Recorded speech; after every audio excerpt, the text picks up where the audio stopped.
A cada passo, espaço, finjo. Passeio num passado, minto.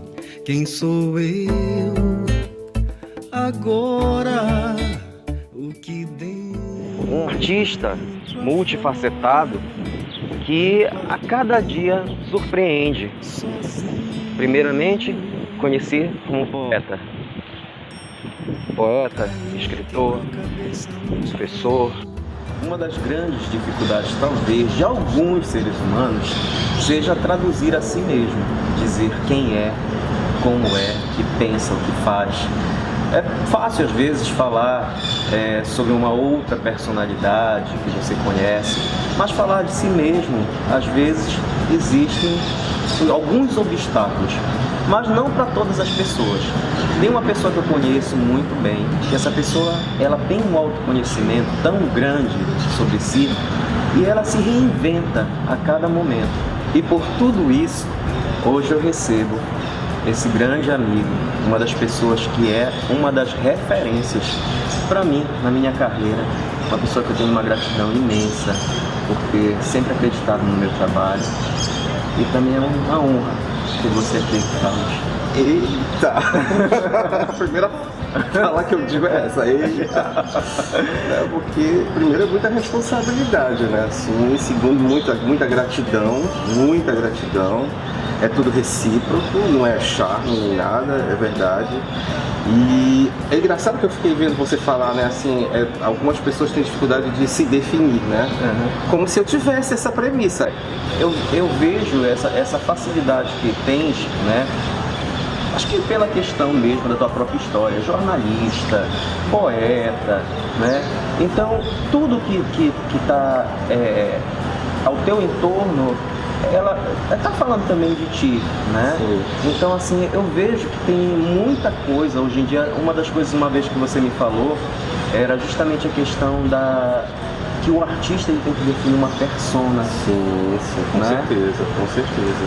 E até assim, só para explicar, né?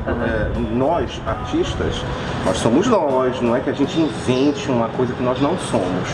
Mas a gente precisa ter um DNA artístico, né? Que eu sempre conversei contigo, que é o que eu chamo de persona artística.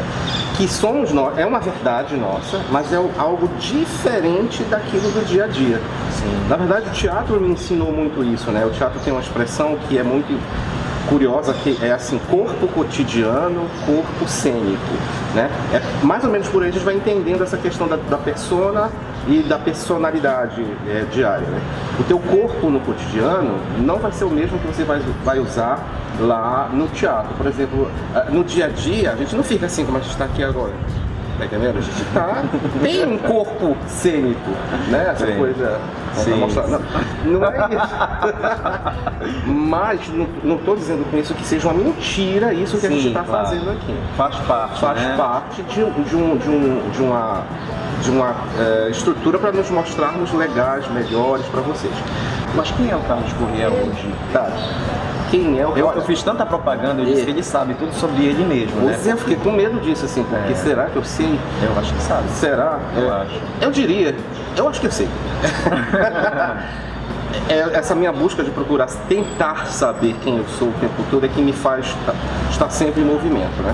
Bem, eu diria hoje, Reginaldo, que eu tento ser hoje, por incrível que pareça, muito mais um terapeuta, que eu fui me qualificando nessa área, do que essencialmente um artista. Eu preciso dizer, claro que é um terapeuta artista, um artista terapeuta, mas não querendo fazer aqui nenhuma lamúria nem nada, mas eu fui me decepcionando muito, e tu entendes o que eu estou falando, com o cenário artístico que nos cerca. Fui me decepcionando demais com as relações que se travam, fui me cansando muito com tudo isso e fui entendendo que eu precisava ter. Claro, nunca vamos deixar de ser artistas, a gente nem consegue, mesmo que a gente queira, a gente não consegue. Mas eu precisava de um outro campo, de um outro território que me desse um pouco mais de sossego interior, né? E aí eu descobri o manancial da arte-terapia, né?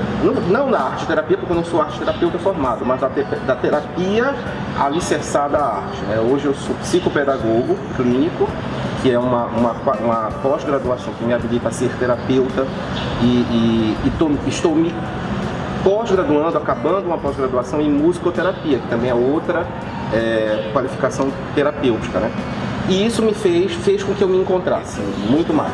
Falando nisso, tu tens quantas graduações? Vamos lá. Graduações. Eu sou formado em Direito, fiz Direito, mas fiz errado. Eu sou formado em Gestão e Produção de Eventos Culturais, curso inclusive no qual fui colega de uma moça chamada Lucinha Bastos. Eu recordo.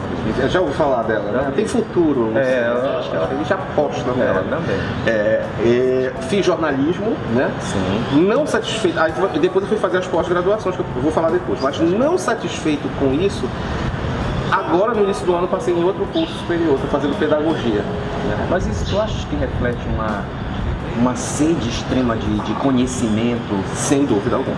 É uma referência para todo artista paraense. Surgiu espinhos ferindo a alma, sangrei a rosa. E aí começou uma coisa engraçada. Na verdade eu comecei a apostar vivamente nas outras artes, não para me mostrar, mas para resolver problema. Porque a gente tem um problema de parceria grave aqui. Sim. Eu não quero fazer desse programa, dessa edição do programa do Reginaldo, um muro da lamentação, tá? Mas eu vou aproveitar e vou me lamentar. Porque o Reginaldo conhece tudo isso. Então, tipo assim, eu precisava de alguém para cantar, né? Combinava tudo, montava todo o espetáculo, tava tudo, foi assim que comecei a cantar. Né? Sim. Quando, nas vésperas a pessoa chega e diz, eu não vou mais participar. E aí você fica, caramba. E aí uma moça chamada Isa Abe, você deve conhecer, ela disse pra mim, você vai cantar no lugar da pessoa. Eu disse, tu é louca, eu não sou cantor. Aí só vi o Reginaldo Viana na minha cara, você não é cantor. Sabe, eu acordava no meio da noite, Reginaldo Viana, fazendo assim, olha, na minha cara. Aí que esse Reginaldo é mal. Não é verdade? Mas eu precisava resolver aquilo, né? E eu disse, tá, aí eu vou fazer uma experiência sem noção nenhuma de técnica mesmo e tal. E aí fizemos uma apresentação no Valdemar Henrique e era a primeira vez que eu tava tocando e cantando. Né? Vocês até tem isso no YouTube, você dá pra ver que eu tô apavorado assim, né, com julgamento, acho que vamos jogar ovo. Até porque eu já tinha acompanhado, por exemplo, o processo de montagem de uma peça nossa, o Acorde de Margarida, onde eu vi o Reginaldo preparando musicalmente as pessoas que não tinham hábito de cantar. E é muito, né, uma coisa muito séria. É, muito sério. Muito sério. Mas aí, quando acabou aquele jogo, as pessoas aplaudiram. E é a pior coisa para alguém no palco é receber um aplauso. Porque você olha e diz, vou fazer. Funciona, né? Eu acho interessante quando tu mencionas essa questão do julgamento alheio.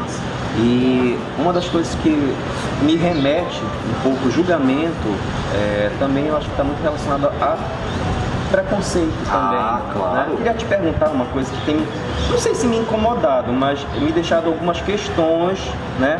Porque assim, por exemplo, nos teus posts, né? Todas as vezes que tu estás na internet, tu sempre menciona a questão de ser negro, né?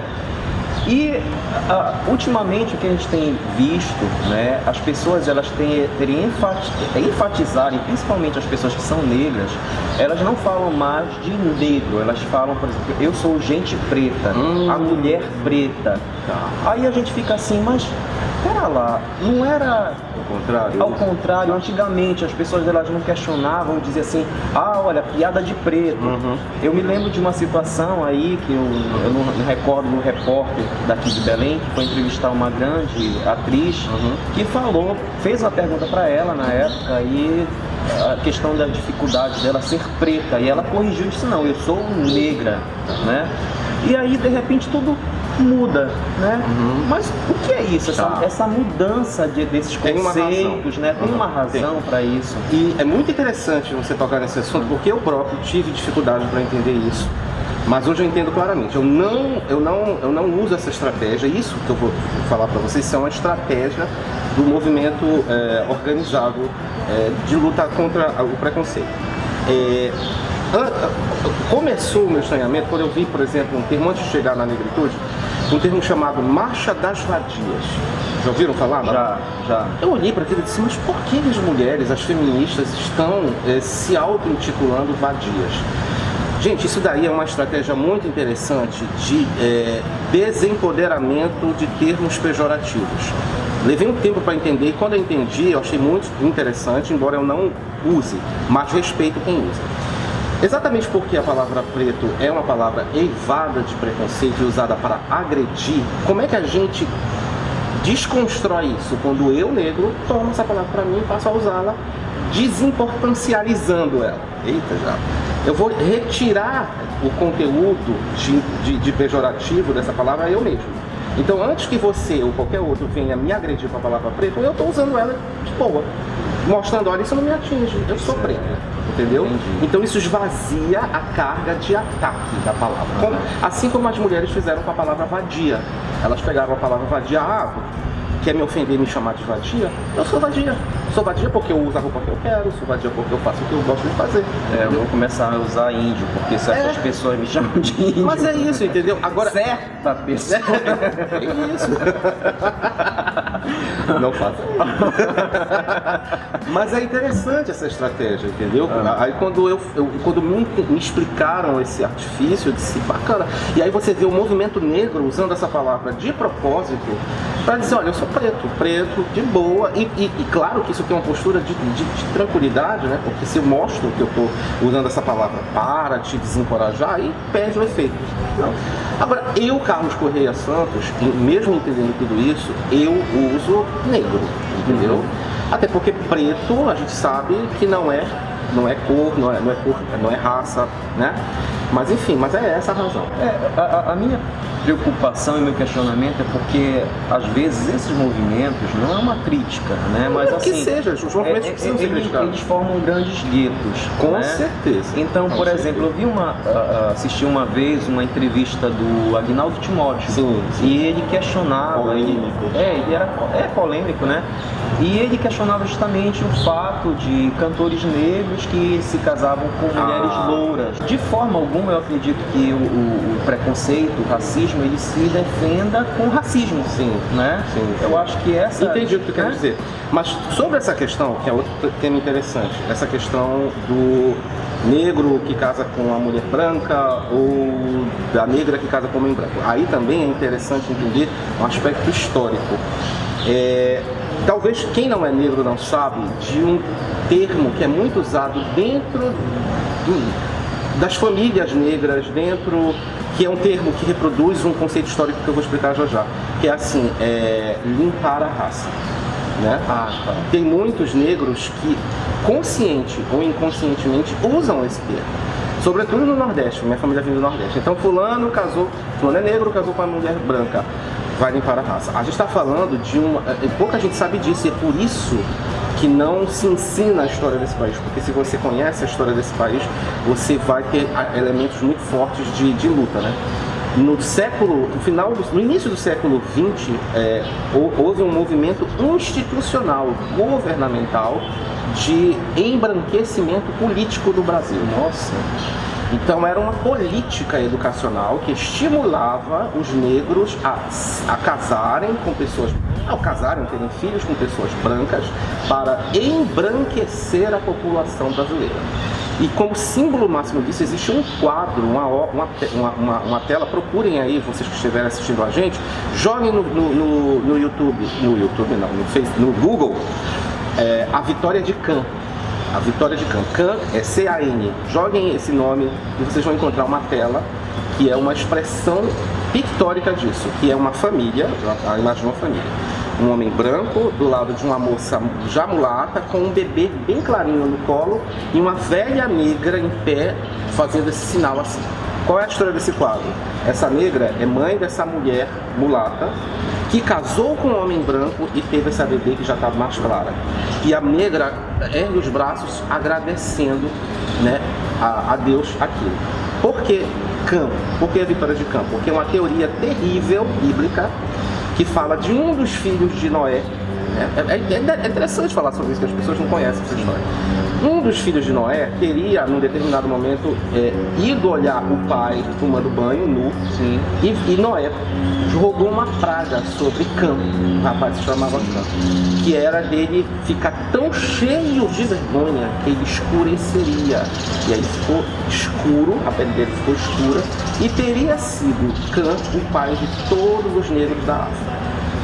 Então você vê que esse conceito foi usado no século XX para justificar o embranquecimento e dizer, olha, está na Bíblia, por isso cuidado com essa história de estar na Bíblia. Com todo respeito à Bíblia, mas tem coisas que estão na Bíblia que não podem mais ser usadas, né? Não podem.